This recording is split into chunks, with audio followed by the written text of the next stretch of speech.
Bonjour mes amis, que Dieu vous bénisse tous, que le Saint-Esprit, l'Esprit de la paix, l'Esprit de Dieu, la gloire de Dieu, le Saint-Esprit et la gloire de Dieu parmi nous. Avant qu'il ne vienne, Dieu a envoyé son Fils Jésus. Le Seigneur Jésus était la gloire de Dieu parmi nous. Mais avant que le Seigneur Jésus ne vienne au monde, Dieu a envoyé à travers ses prophètes sa parole. Sa parole, lorsqu'elle pénètre en nous, lorsque nous recevons sa parole, c'est sa gloire en nous. C'est très magnifique. On ne parle pas de religion. Il n'est pas question de philosophie. Il est question de vie. Vie. Le Seigneur Jésus a dit, « Mes paroles sont esprit et vie. » Esprit et vie. Quand la personne accepte, se soumet à la parole de Dieu, lorsqu'elle obéit à la parole de Dieu, fait de la parole de Dieu le support de sa vie, le fondement de sa vie. Elle met sa vie elle appuie sa vie sur la parole de Dieu. Alors, tout se produit, car c'est Dieu en nous. C'est la gloire de Dieu en ceux qui se soumettent à sa parole. Vous savez que nous savons que le monde tourne autour de la parole. Tout passe, tout cesse, tout termine, mais la parole jamais, jamais ne se termine. Que cela soit la parole du bien, que cela soit la parole du mal, la parole, une fois prononcée, va persister pour toute la vie, toute l'éternité. D'ailleurs, le Seigneur Jésus parle à ce sujet, que par nos paroles, nous serons justifiés ou par nos paroles, nous serons condamnés. Et là, vous vérifiez, vous confirmez, vous conférez vous-même pouvez conférer dans votre vie quotidienne. Nous pouvons voir cela dans notre vie quotidienne, dans notre quotidien. Nous pouvons conférer cela. Car lorsque nous nous soumettons à la parole de Dieu, quand nous nous soumettons à la parole de Dieu, nous nous sentons forts, même devant les luttes, les situations difficiles, les problèmes. Vous participez à ce direct maintenant, cet instant, vous devez convenir qu'à cause de vos paroles, vous moissonnez de bons fruits ou à cause de vos paroles, vous moissonnez de mauvais fruits. En d'autres mots, à cause de nos paroles, nous sommes la bénédiction, nous sommes bénis, et où à cause de nos paroles, nous sommes maudits.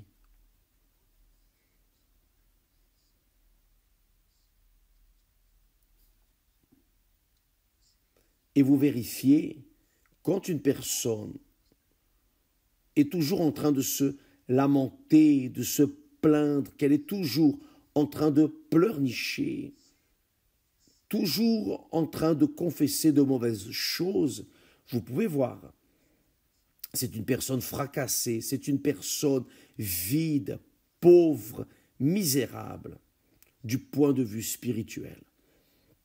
Elle vit dans un monde de la chair, le monde de la déroute, le monde de la malédiction, car avec ses paroles, elle se maudit, parce qu'elle se lamente, elle réclame, et plus nous réclamons, plus nous nous lamentons, au lieu de bien nous sentir, non, nous nous sentons pire. Cela est arrivé avec le peuple d'Israël quand il est sorti d'Égypte.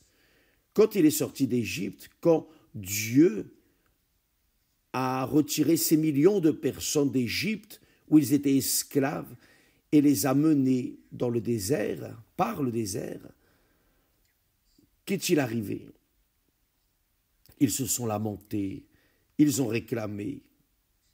Ah, ici, on ne mange que de cette manne, la manne que Dieu a envoyée du ciel, le pain qui est descendu du ciel, le pain de Dieu est descendu du ciel gratuitement. Ah, on ne mange que de la manne. Et ils se sont plaints. Après, Dieu a envoyé de la viande et ils ont mangé la viande de perdrix jusqu'à ce que ça leur sorte par le nez, par les oreilles, etc. Dieu est resté en colère avec son peuple. Dieu est resté en colère. Quand il y avait le besoin d'eau, il y avait le rocher que Moïse frappait avec la verge et l'eau pure sortait. Donc ce peuple, c'est le peuple d'aujourd'hui. C'est le peuple de l'Église ou des églises, des institutions religieuses ou de la religion aujourd'hui. Des personnes qui vivent à se plaindre, réclamer, pleurnicher. Et plus nous réclamons, plus nous avons de souffrance. Vous savez pourquoi? Vous savez pourquoi? À cause du suivant. Quand nous nous lamentons, quand nous réclamons, nous sommes en train de fortifier le mal qui est en nous. Nous sommes en train de dire au mal qui est en nous, « Oh, tu es fort vraiment. Tu me laisses vraiment par terre. Si c'est un petit mal de tête, ah, j'ai mal à la tête, maudite que j'ai. » C'est-à-dire, nous fortifions le mal et nous oublions le bien. C'est pour cela que le Seigneur Jésus enseigne que nous ne devons pas nous lamenter, nous ne devons pas nous inquiéter du lendemain. Le lendemain n'existe pas. Nous ne devons pas nous lamenter. Pourquoi? Parce que nous avons des motifs, des raisons de nous réjouir, même face aux problèmes. Si vous avez un mal de tête, si on a un mal de tête, grâce à Dieu pour le mal de tête. Vous savez pourquoi? Parce que vous avez une tête. Vous êtes vivant, vivante. Les morts ne se plaignent pas de maux de tête. Donc, nous lamentons toujours ou alors nous bénissons. Nous nous lamentons des maux, nous nous plaignons, nous fortifions les maux dans notre vie et nous méprisons le bien plus grand. Maintenant, bien sûr que cette compréhension que nous vous amenons ne résout que lorsque la personne reçoit le baptême du Saint-Esprit. C'est seulement quand le Saint-Esprit prend possession de notre être, de notre corps, fait de notre corps sa demeure, son temple, cela même.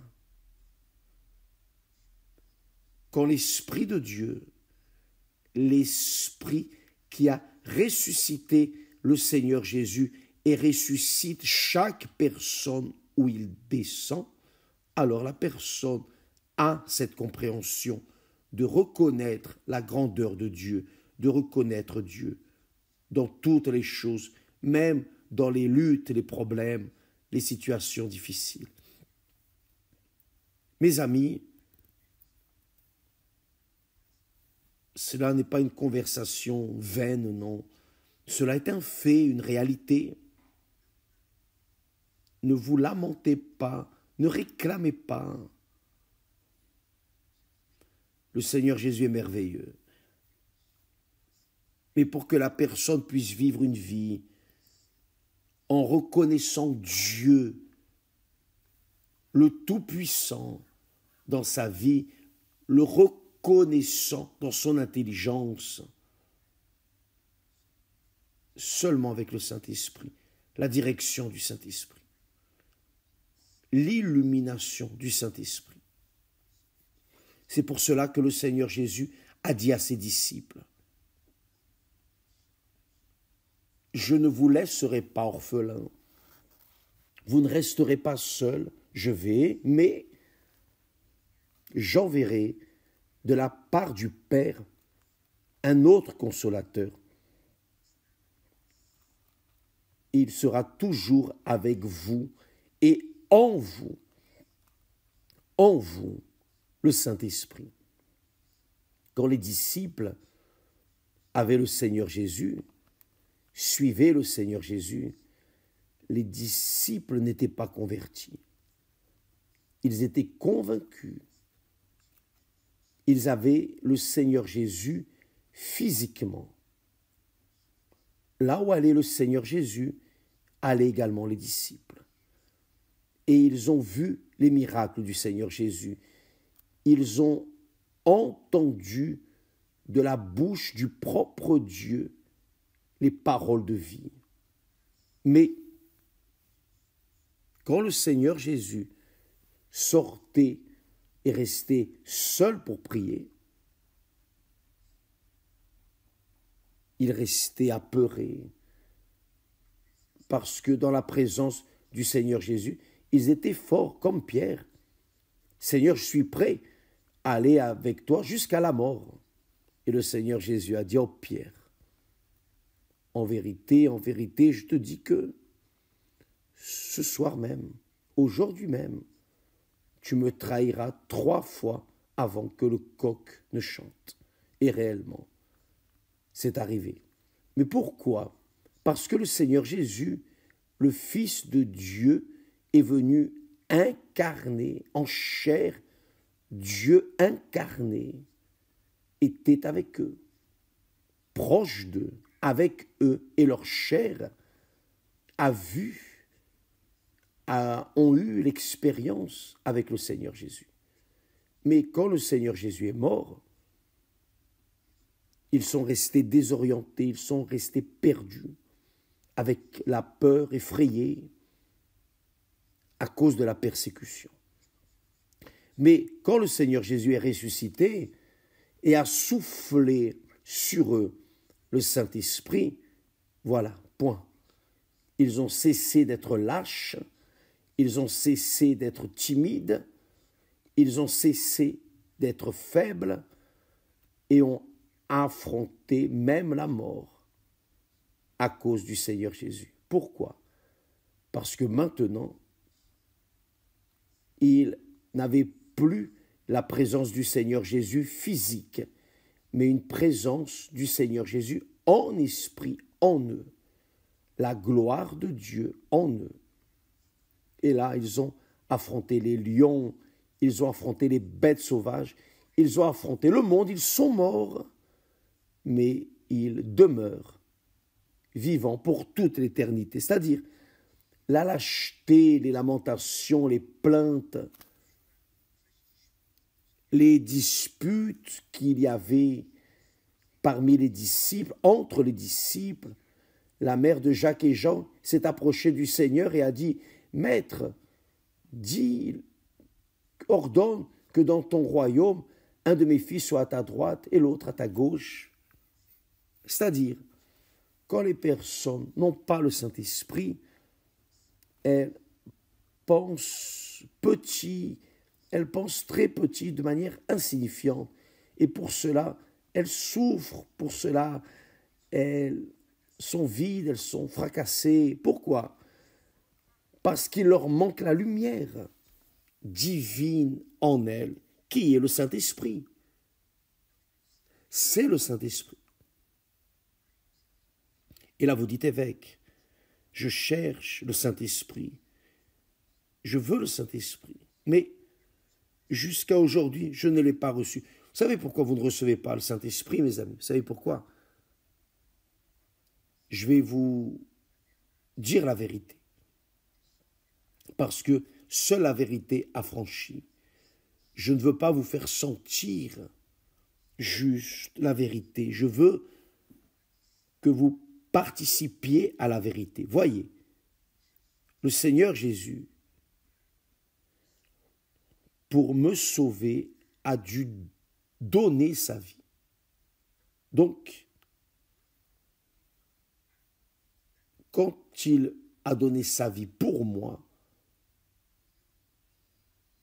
et que j'ai entendu, que j'ai appris et j'ai compris que pour que je puisse absorber, avoir ce salut qu'il a donné sur la croix pour moi, je devrais lui donner ma vie.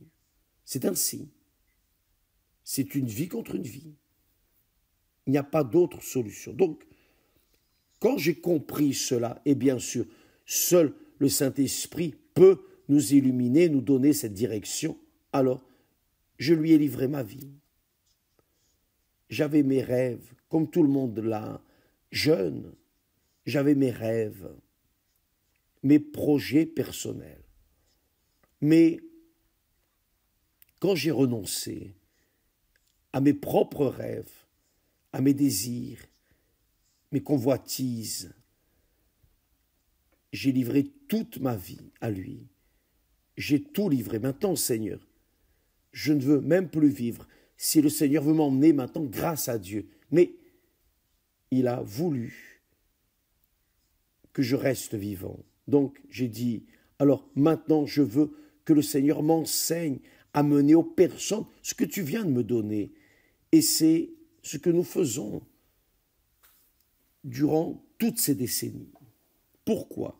Parce que il m'a donné et j'ai répondu à son don. Je n'ai pas juste dit « Seigneur, merci beaucoup pour ton salut ». Non. J'ai dû donner, offrir ma vie. Lui-même a dit, le Seigneur Jésus a dit, le Père ne nous a pas donné le Saint-Esprit avec mesure, un petit peu, du Saint-Esprit. Non, c'est 100%. Bien, utilisant l'intelligence, nous devons convenir que si il nous a donné 100% de lui pour nous, que veut-il de nous? 80%, 90%, 99%? Non. 100%, c'est tout. Et vous n'avez pas reçu le Saint-Esprit à cause de ça. Parce qu'en réalité, vous n'avez pas donné toute votre vie. Évêque, j'ai donné. Vous pouvez même confesser, dire, ah, j'ai donné, mais là, dans le fond du cœur, dans les profondeurs de votre âme, vous avez juste livré une partie de vous et avez réservé quelque chose pour vous-même.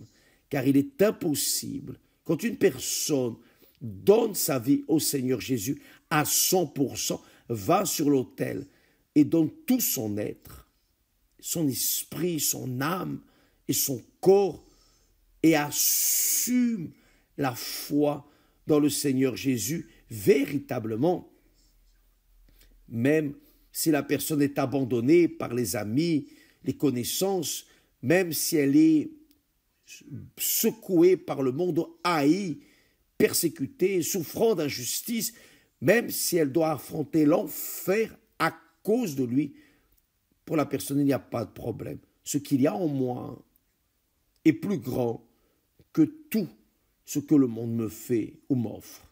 Donc, quand une personne se livre véritablement, alors elle reçoit le Saint-Esprit, car le Saint-Esprit a déjà été donné.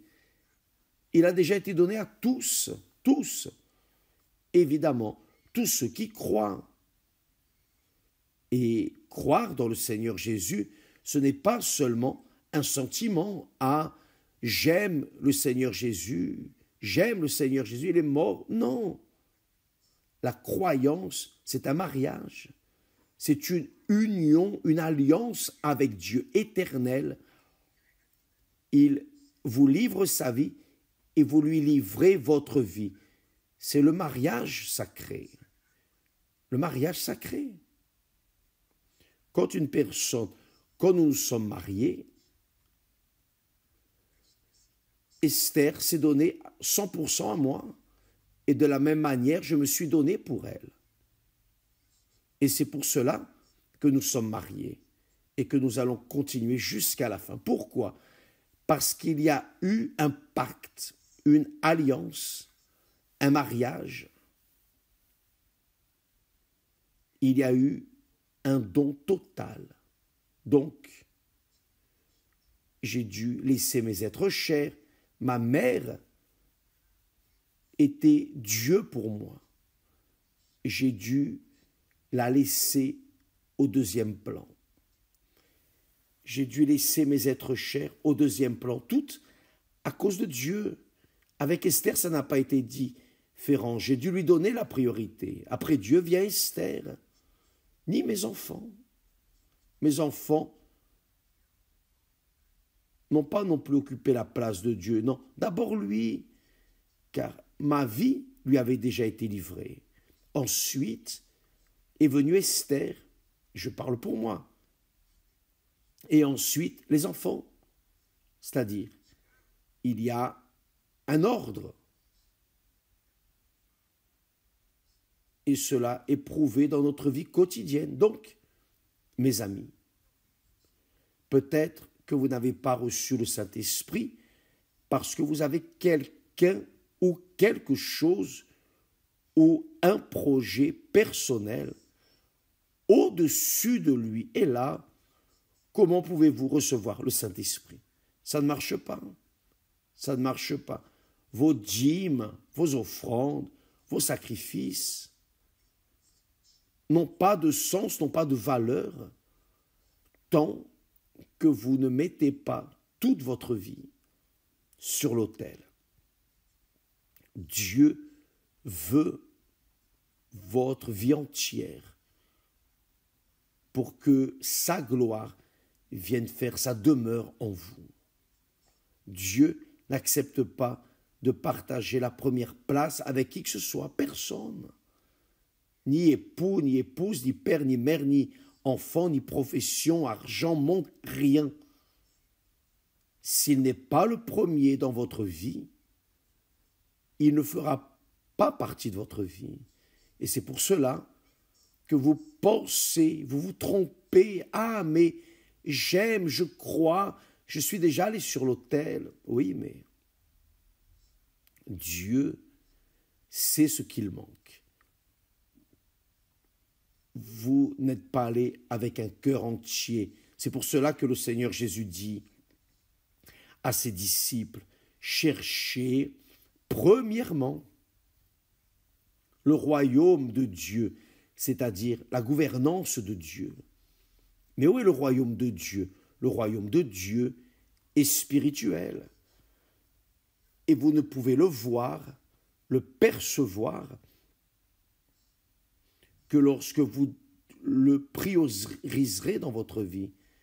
Le royaume de Dieu est gouverné par le Saint-Esprit. Quand la personne cherche le royaume de Dieu en première place dans sa vie, alors le Saint-Esprit, qui est le gouverneur, le Seigneur, le roi, du royaume de Dieu entre dans la vie de cette personne. Et alors, elle vit dans la justice. Et alors, toutes les autres choses sont ajoutées dans sa vie.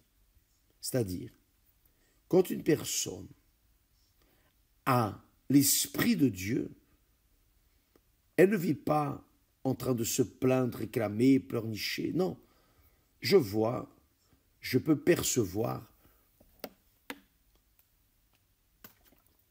dans la physionomie des personnes, lorsqu'elles viennent proches de l'autel, je vois un regard triste, amer, souffrant.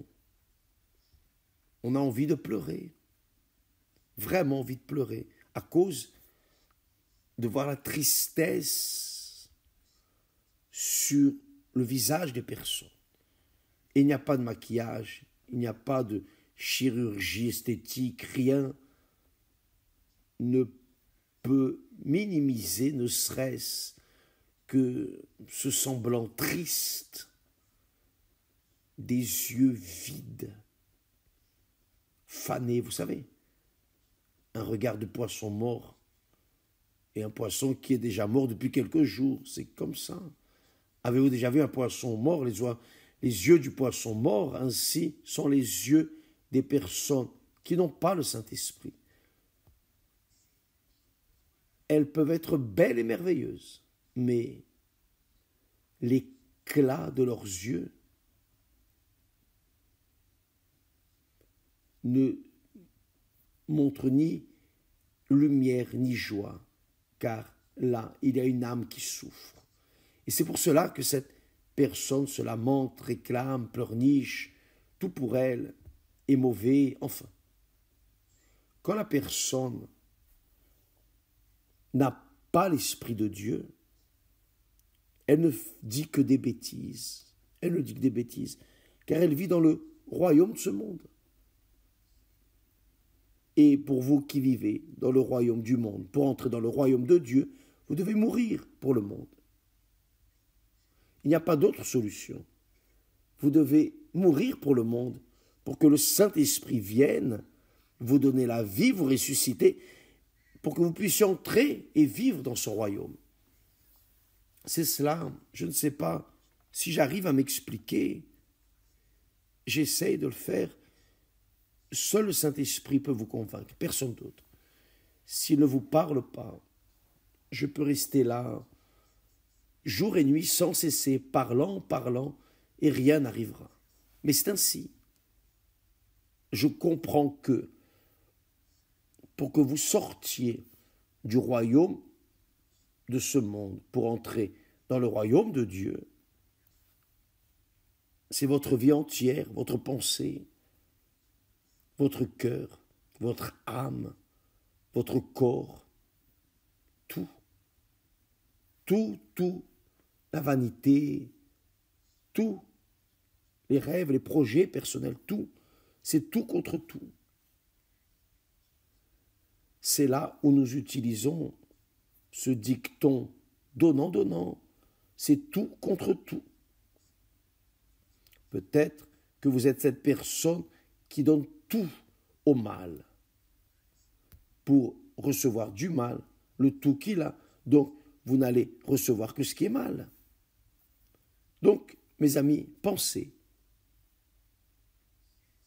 Pour recevoir le Saint-Esprit, vous devez payer le prix. Le prix, c'est votre vie.